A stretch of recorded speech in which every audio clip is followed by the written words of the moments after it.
శ్రీమాత్రే నమ. జయ గురు దత్తాత్రేయ నమ. మీనరాశి వారికి ఈ వారం పరిశీలించినప్పుడు స్థానచలనం అన్నది ఎక్కువగా గోచరిస్తుంది. ప్రధానంగా చతుర్థ స్థానంలో భాగ్యాధిపతిగా ఉన్నటువంటి కుజ సంచారం. ఇది ఇంచుమించుగా మనకి ఈ వారం అంతా కూడా అదే రాశిలో ఉంటాడు. ఇంచుమించు సెప్టెంబర్ 18 వరకు ఉండే అవకాశం ఉంది. ఆ కారణం వల్ల ఏదైనా స్థిరాస్తి కొనడం వల్ల కానీ, లేదంటే మీకు పెద్దల ద్వారా ఏదైనా గృహం రావడం వల్ల మీరు ఆ సొంత గృహంలోకి మారే అవకాశం ఉంది. అలాగే ఫర్ ది సేమ్ టైం మీ దగ్గర ఉన్నటువంటి స్థిరాస్తి కానీ, పాత వాహనం కానీ ఏదో ఒకటి పర్చేజ్ చేయడం కూడా జరిగే అవకాశం ఉంది. అంటే భూమికి సంబంధించిన లావాదేవీల్లో మరి ఇటువంటి విషయాలు జరిగే అవకాశం ఉంది. మొత్తం మీద ఈ భూములు స్థిరాస్తి విషయంలో లాభాన్ని పొందే అవకాశం ఉన్నది. అయితే కుజుడు కూడా ప్రస్తుతం దశమ స్థానాన్ని అలాగే లాభస్థానాన్ని వీక్షిస్తుంటాడు కాబట్టి వృత్తిపరంగా కొన్ని మార్పులు కూడా వచ్చే అవకాశం ఉంది. వృత్తిపరమైన ప్రమోషన్ కానీ, కొద్దిగా బాధ్యతలు పెరగడం కానీ, కొత్త వృత్తి చేపట్టడం కానీ జరిగే అవకాశం ఉంది. మరి కుజుడు మనకి ఈ 9, 10 స్థానాలు ఇవన్నీ యాక్టివేట్ చేయడం జరుగుతూ ఉంటుంది. అలాగే రాశి యందు ఉన్నటువంటి శని వక్రగమనం కూడా పొందాడు. అందువల్ల ఎప్పటిదాకా ఏదో కొద్ది ఖాళీగా ఏదో ఒకటి చేద్దామని అనుకున్న వాళ్ళు ఒకేసారి ఉత్సాహం పెంచుకొని ఏదో ఒకటి చెయ్యాలి అన్న నిర్ణయానికి వస్తారు. అలాగే మీ ప్రయత్నం కూడా ఏదో విధంగా గతంలో కొన్ని ప్రయత్నం చేసి ఉంటారు కదా, ఏదో ఉద్యోగానికో ఏదో ప్రయత్నం చేసి ఉంటారు, అది ఈ సమయంలో రావడం జరుగుతుంది. వచ్చింది మీరు మళ్ళీ యాక్సెప్ట్ చేయడం మంచిది. గతంలో లాగా వదిలేసుకోకుండా ఇప్పుడు ఎంత తొందరగా ఏ చిన్న ఉద్యోగం వచ్చినా ఎంత తొందరగా చేరిపోతే అంత మంచిది.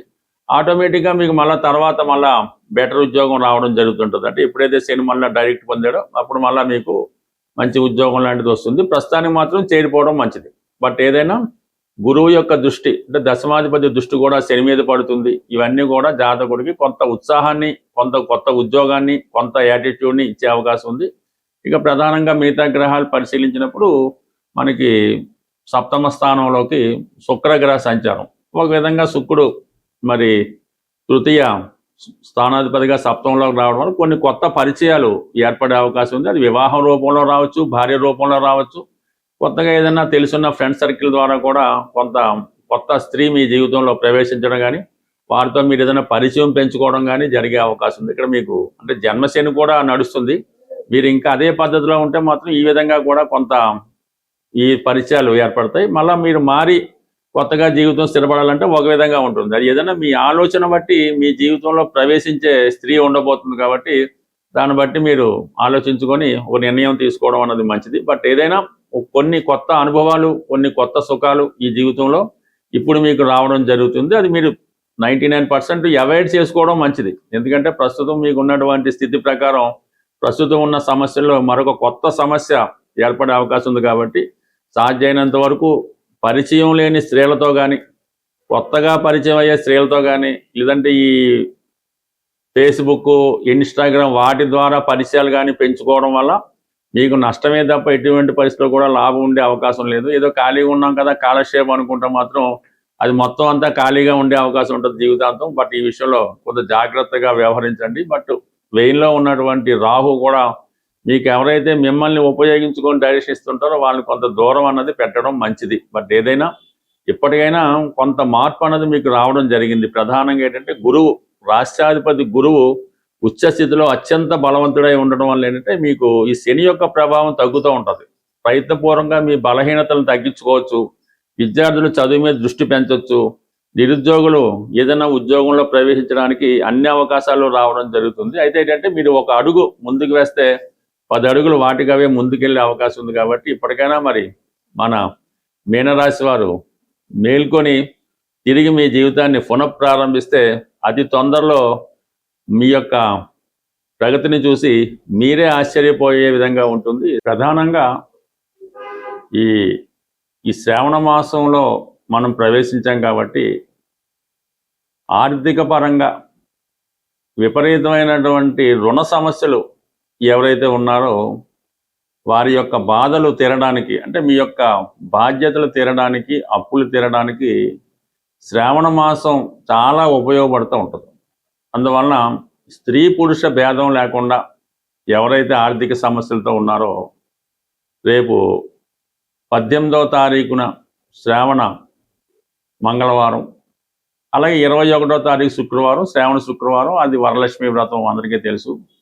కంపల్సరీగా మీరు ఈ 2 రోజులే కాకుండా శ్రావణ మాసంలో వచ్చే ప్రతి మంగళవారం అలాగే ప్రతి శుక్రవారం విధి విధానంగా మీ ప్రాంత ఆచారాన్ని బట్టి నోము కానీ వ్రతం కానీ కనీసం దేవాలయానికి వెళ్ళి అమ్మవారిని అర్చించడం వల్ల చాలా వరకు మీకున్నటువంటి ఆర్థికపరమైన సమస్యలు ఈ శ్రావణ మాసంలో తీరిపోయే అవకాశం ఉంటుంది.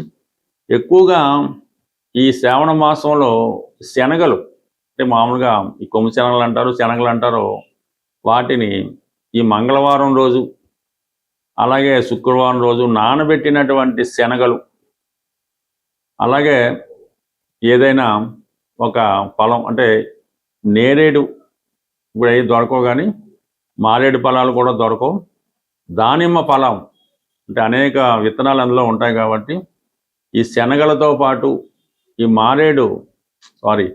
దానిమ్మ ఫలాన్ని తమలపాకులతో కలిపి మరి ముత్తైదువులకు కానీ స్త్రీలకు కానీ అది తాంబూలంగా ఇవ్వడం వల్ల కంప్లీట్గా మీకు ఎక్కువ ఆర్థిక పరంగా ఉన్నటువంటి సమస్యలు పరిష్కారం అవుతాయి.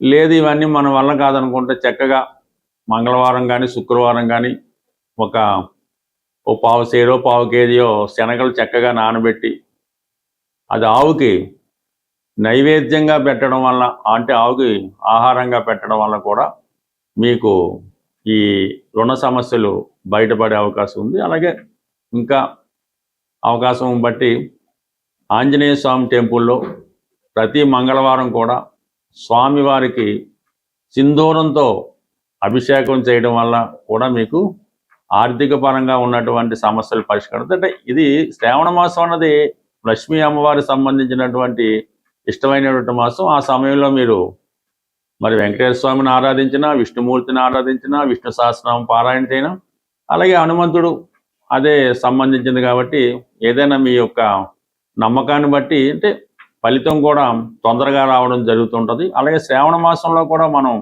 కార్తీక మాసంలో ఉన్నట్టే చాలా నియమంగా శుభ్రమైన వస్త్రాలు ధరించడం, అలాగే ఆహార పదార్థాలు కూడా సాత్వికమైనటువంటి ఆహారాన్ని తీసుకోవడం, కొన్ని విషయాలకి దూరంగా ఉండడం, ఇక ప్రధానంగా స్త్రీలని చిన్నపిల్లల్ని గౌరవించడం, తల్లిగారి ఆశీర్వాదం తీసుకోవడం, ఇవన్నీ శ్రావణ మాసంలో చేయడం వల్ల అంటే మీరు స్త్రీల నుంచి అనుకూలత పొందాలి, వారి యొక్క ఆశీర్వాదం తీసుకోవడం వల్ల కూడా ప్రతి ఒక్కరికి కూడా మంచి ఈ ధనయోగం ఏర్పడుతూ ఉంటుంది, అదృష్ట యోగం కలుగుతూ ఉంటుంది, ఆర్థిక పరంగా ఉన్నటువంటి సమస్యలు పరిష్కారం అవడం జరుగుతూ ఉంటాయి. అలాగే ఎవరైతే నిరుద్యోగులుగా ఉన్నారో వాళ్ళు కూడా ఈ సూర్య సంక్రమణం జరుగుతుంటుంది ప్రతి నెల ఒకసారి. ఇంచుమించుగా ఈ 17వ తారీఖు, ఈ ఆగస్టు 17వ తారీఖు ఇదే నెలలో రావడం జరుగుతుంది.